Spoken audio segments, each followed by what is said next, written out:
Bharatiya Janata party के कार्यकर्ताओं को अब तो समझ जाना चाहिए कि न सिर्फ ये उनसे नफरत करते हैं जिनको माँ बहन की गालियाँ देते हैं और जूते मारने की बात करते हैं, बल्कि उनके चुनाव चिन्ह से भी नफरत करते हैं ये कि जिस पार्टी के सहारे ये मंत्री बने हैं, जिस पार्टी ने इनको पावर दिया है, उसके चुनाव चिन्ह से भी इनको नफरत है। उनके मंत्रियों, उनके सर्वोच्च नेताओं के बारे में जो अपशब्द बोले थे, गालियाँ दिया था, जूते मारने की बात किए थे, अब इसके बाद क्या बचा है भारतीय जनता पार्टी के कार्यकर्ताओं को इनके साथ खड़े हों। मुझे तो खेद है उन भारतीय जनता पार्टी के नेताओं को जो इनके साथ चल रहे हैं। मुझे उन पर दुख होता है कि अपने सर्वोच्च नेता के बारे में पहले गाली सुने, इनसे माँ बहन की गाली सुने, अपने केंद्रीय मंत्री के बारे में कार्यकर्ताओं को जूते मारने की बात सुने। अब ये उनके चुनाव चिन्ह के बारे में भी ये बोल रहे हैं कि मैं इसीलिए मैंने कमल नहीं लिया, छड़ी लिया। छड़ी कमल के सहारे आज खड़ी है। तो अगर उनके चुनाव चिन्ह से भी इनको इतना नफरत है तो भारतीय जनता पार्टी के कार्यकर्ता इनसे मोहब्बत क्यों करेंगे। हो सकता है कुछ नेताओं की मजबूरी हो सरकार में रहने की वजह से कि इनके साथ चलने का दिखावा करें, लेकिन मन से कोई इनके साथ है नहीं। जिनके आसपास चल रहे हैं सबका आशीर्वाद मेरे साथ है। भीड़ तो खूब हो रही है। कहाँ भीड़ हो रही है? प्रकाश के साथ पीछे जिंदाबाद। भाड़े के भीड़ से कुछ नहीं होगा। भीड़ तो इन्होंने 2023 उपचुनाव में भी दिखाया था। बोले थे कि जितनी बड़ी भीड़, ऐतिहासिक भीड़ थी, जनता ने दिखा दिया भीड़ कहाँ है। और भीड़ मैंने भी देखा, इनकी सभाओं में भीड़ नहीं हो रही, इसीलिए कभी जनता में नहीं जा रहे हैं।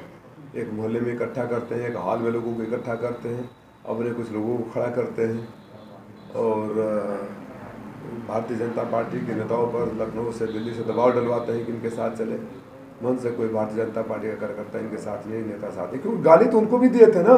अब तो उनके चुनाव चिन्ह के प्रति नफरत के भाव के बाद क्या बचा है? वो तो लोग मालिक कर रहे हैं, क्या भाई मालिक हैं हमारे। अब उनकी मजबूरी क्या रही है मैं तो नहीं कह सकता, लेकिन मैं जानता हूँ कि हमारा समाज बहुत गुस्सा में है। इस तरह के सार्वजनिक बेइज्जती करने का दुस्साहस ओम प्रकाश राजभर ने उस समाज को किया है जो कभी न किसी का अपमान करता है, न अपमान बर्दाश्त करता है। 7 दिन में उन्होंने खदेड़ा होने का अल्टीमेटम दिया है। आज चौथा दिन, 3 दिन बाद भाग जाने वाले हैं क्या वो? 15 दिन पता है, अब शायद 7 दिन बाद वापस चले जाएंगे। हम तो 12 साल से यहाँ हैं। जो 12 साल से यहाँ है उसको 7 दिन में खदेड़ने की हैसियत किसी में नहीं है। यह अहंकार अपने पास रखो ओम प्रकाश राजभर जी। और मंत्री का धौंस उनको दिखाओ जो आपके नीचे हैं, और जितना धौंस दिखाओगे उतने आपकी दुकान बंद हो जाएगी। पूरा बयान बताइए आप। मेरा वीडियो देखा है,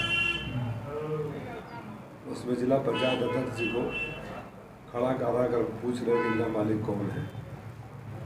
अपने को मालिक बता रहे हैं, वो शायद मनोज राय जी को नौकर बता रहे हैं।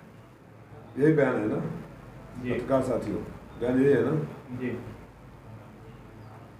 यह अहंकार, ओछापन, छोटापन और बौनापन से भरा, दम्भ भरा बयान है। लोकतंत्र में कोई मालिक हो ही नहीं सकता। मालिक तो केवल जनता होती है। आप लोगों ने देखा है, मैं संबोधन भी करता हूँ या सोशल मीडिया पर भी लिखता हूँ तो मैं घोसी के मालिक को लिखता हूँ। जो अपने को मालिक समझ लेते हैं वो मानसिक रूप से कितने छोटे हैं जनता समझती है।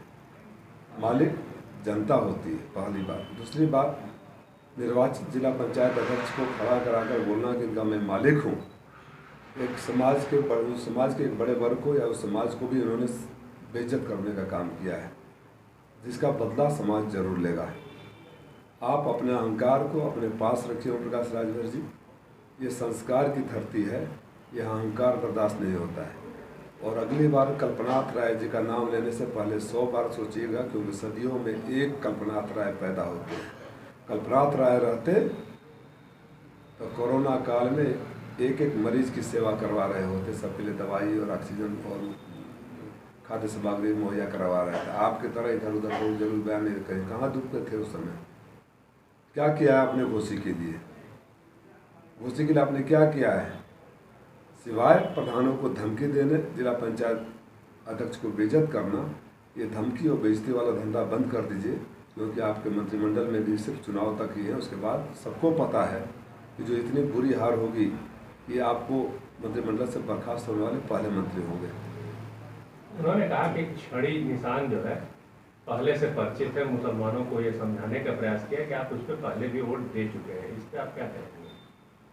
मुसलमान हो या आम जनता हो, इनके बयानों को कोई गंभीरता से नहीं लेता, सुनता है और हंस देता है। कब क्या कैसे बोलेंगे, किसको बोलेंगे, अगर इनके बयानों का पोस्टमार्टम करने लगे तो बेशर्मी भी आत्महत्या कर लेगी। गाली देना, गले पड़ना, माफ़ी मांगना, उजुल बोलना, कभी इसके बारे में बोलना, कभी उसके बारे में। मैं तो आप पत्रकार साथियों से निवेदन करता हूँ, एक अवसर घोसी कल्पनाथ राय की धरती पर, स्वर्गीय कल्पनाथ राय जी की धरती पर प्रत्याशियों के बीच या विरोधी, राजनीतिक विरोधी से मैं कभी किसी को दुश्मन नहीं समझता, बीच सिर्फ इस बात पर बहस होनी चाहिए कि घोसी के लिए आपने क्या किया और आगे क्या करने का एजेंडा है, आपके पास घोसी के लिए क्या विजन है।